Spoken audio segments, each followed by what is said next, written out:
Well done, this is the boat. The old Angling Techniques microcap boat with the echo sounder attached to it. That's the transmitter area for the echo sounder. I'm going to load it up for you. I've got all the bait I'm using together here. So there's some pellet, there's even some ball pellets, you know, that's dissolved in the water, put down a little grounded bait patch. Various sizes of bait, which I like to do to keep the fish picking up all sorts of kind of sizes of bait.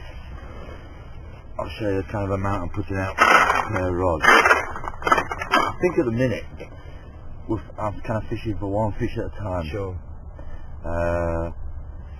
It's not exactly hectic at the minute, and we're picking up odd fish. I mean, this afternoon's normally, the afternoons are normally hot. I haven't had a bite. Sure. When we came in summer, I felt if I put a load of bait in, I might have slowed down my chances. Yeah. It's always a bit of a query with that one. I'm probably putting in what, I don't know, probably about a pound of bait there, something like that. So do you have to load it out equally either side, or? You don't have to, no. No, you get that what's dropped through the water like that. It'll spread. Right. Have a nice little spread. And I can just send that out as far as I want, as accurately as I want. So how far will it go out this thing then? I honestly don't know, but I would guess it's probably something like stupid, like a quarter of a mile or something. Is it really? I would think so, yeah. But does it come back? No.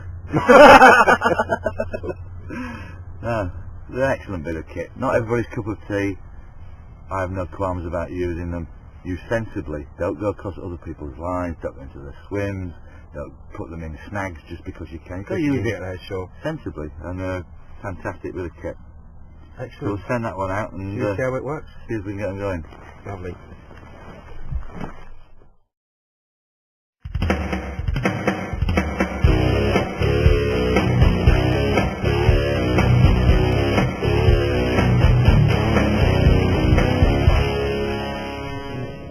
I think I've turned into the pest controller. Yeah. Pontoon, as they say in French. Pontoon.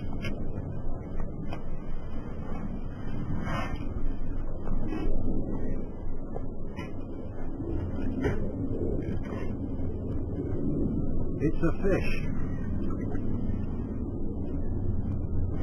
Doesn't look like a shark. Yeah. Oh! Sorry, boys. But I got it. Well done, sir. That's well done, isn't it? I won't bother unhooking it then. That is catching. You counting that one then or what? Trolling. Land in it, I suppose. Trolling. Oh, sorry, hold on. Get rid of that. She's your old little dinner plate, isn't she, this one? That's right, proper French fish. Yeah. With that 18 or something. She's showing 19 and a half. Yeah, 19 and a half. Excellent. Yeah.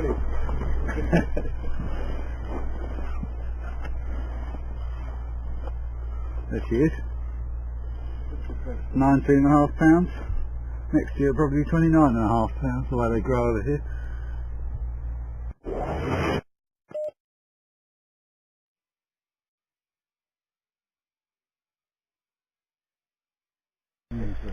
Them rods look tougher and all, mate. Yeah. Yeah. They do the biz. Yeah, that's a better fish. Well, John, 'cause I've got that tree over my rods and it'd just be a bit easier. Lovely, that's brilliant, mate. Sure. Come on.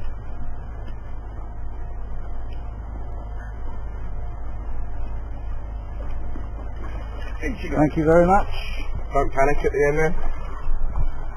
Right, that one breaks just No, about where you are. That hook What's wasn't coming out. What hook is that? Can't remember. I've got some of Danny's on and some of the partridge ones on because I haven't finished tying all the rigs up. Right.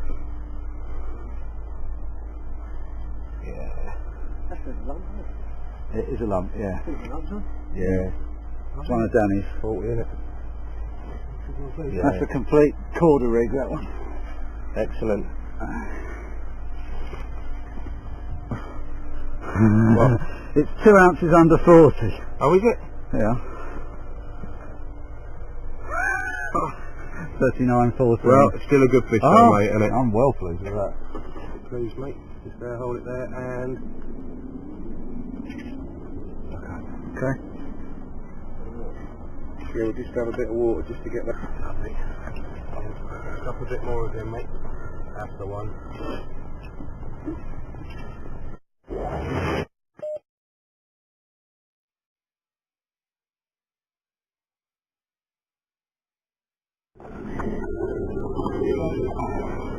Okay. Yeah.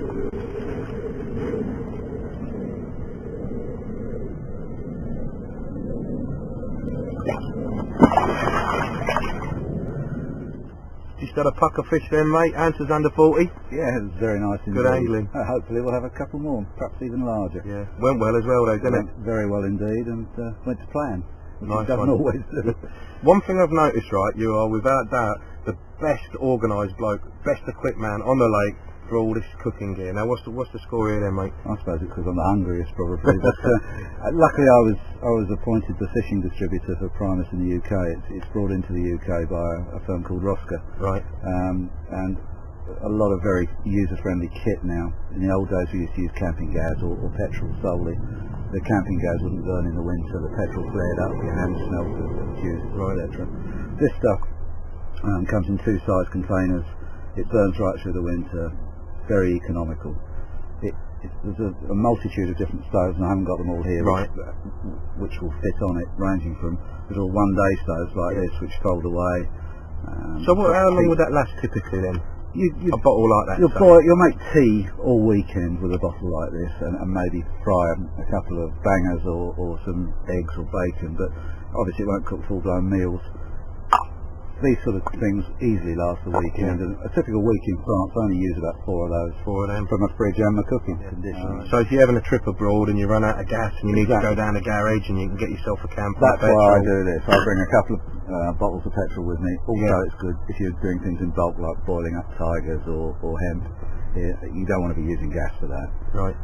The other advantage of gas is that it's much more controllable. So like these pans are very nice, Teflon coated, non-stick, but if you put a petrol stove on them, it will ruin them. The coating will come off, but you can adjust these gas stoves so that you can simmer things, etc. And we do a whole range of that sort of stuff. Equally, away from that, we do dehydrated food. We do the food as well, right? Yeah.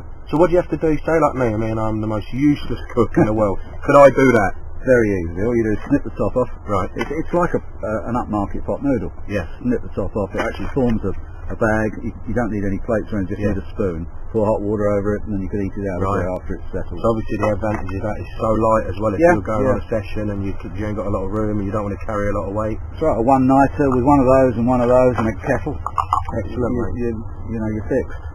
These are good candle lanterns, which burn specific 9-hour candles. Yeah. Some of them have, there are 2 sorts, plain and with citronella, which is an anti-mosquito agent. Excellent, yeah. And some of the old candle lanterns used to burn household candles, and you got wax everywhere, and they last about 2 hours. These ones do last 9 hours. Yeah. And what sort of light do they give off? Because my biggest bugbear is they're always too light for me normally. You know, the ones that you can buy battery powered. Yeah. They like to bivvy up and. No, this just gives you a degree of comfort, I guess. I mean, in the winter I like them because they just seem. They can't impart a great deal of warmth, but the bivvy just feels warm. If you're out there on a cold winter's night. Which is nice. It's quality gear. Lasts well. The most popular one is this Easy Fuel, which also has a pizza igniter on it. Right. So you don't even need any lighter. Don't need a lighter. You can just switch it on. That's what I always do. Always forget me lighter normally. There you go. Excellent. And that's the way. Yeah, it's a good range, and it's been good for me, and I think it's good for the industry. Excellent. Alright then, mate, I'm going to crack on. I'm going to go and see the other boys I'm going to see if I can get a 40. Nice one. Alright, good luck, mate. Cheers.